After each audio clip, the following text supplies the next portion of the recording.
പട്ടികജാതി പട്ടികവർഗ വികസന കോർപ്പറേഷൻ പിന്നോക്കം നിൽക്കുന്ന ജനവിഭാഗത്തിന് വിവിധങ്ങളായ വായ്പാ പദ്ധതികളിലൂടെ സ്വയം പര്യാപ്തത ഉറപ്പുവരുത്താനുള്ള ശ്രമങ്ങളാണ് നടത്തുന്നത്. എന്നാൽ ദീർഘകാലമായി വായ്പ വാങ്ങിയതിനു ശേഷം തിരിച്ചടക്കാൻ കഴിയാതെ അല്ലെങ്കിൽ പല പ്രശ്നങ്ങൾ കാരണം അത് പലപ്പോഴും കോർപ്പറേഷന്റെ പ്രവർത്തനത്തെ തന്നെ ബാധിക്കുന്ന സാഹചര്യം ഉണ്ടാകുന്നുണ്ട്. ഈ സാഹചര്യത്തിൽ കോർപ്പറേഷനിൽ ദീർഘകാലമായുള്ള കുടിശ്ശിക അത് നിവാരണം ചെയ്യാനുള്ള പ്രത്യേക പദ്ധതികൾ ആവിഷ്കരിച്ച് നടപ്പിലാക്കുമോ? അങ്ങനെ നടപ്പിലാക്കുന്നുണ്ടെങ്കിൽ അതിന് വിശദാംശങ്ങൾ. ഒരു പ്രസക്തമായ ചോദ്യമാണ് ബഹുമാന്യ അംഗം ഇവിടെ ചോദിച്ചത്. ഈ കോർപ്പറേഷൻ വായ്പാ കുടിശ്ശിക എന്നത് ഗൗരവമായ ഒരു പ്രശ്നമായി തന്നെയാണ് നേരിടുന്നത്.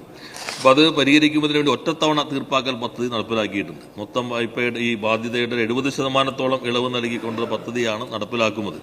അങ്ങനെ നടപ്പിലാക്കുന്നുണ്ടെങ്കിലും അതുപോലും അടയ്ക്കാൻ കഴിയാത്ത രൂപത്തിലാണ് നല്ലൊരു വിഭാഗം ആളുകൾ നിൽക്കുന്നത്.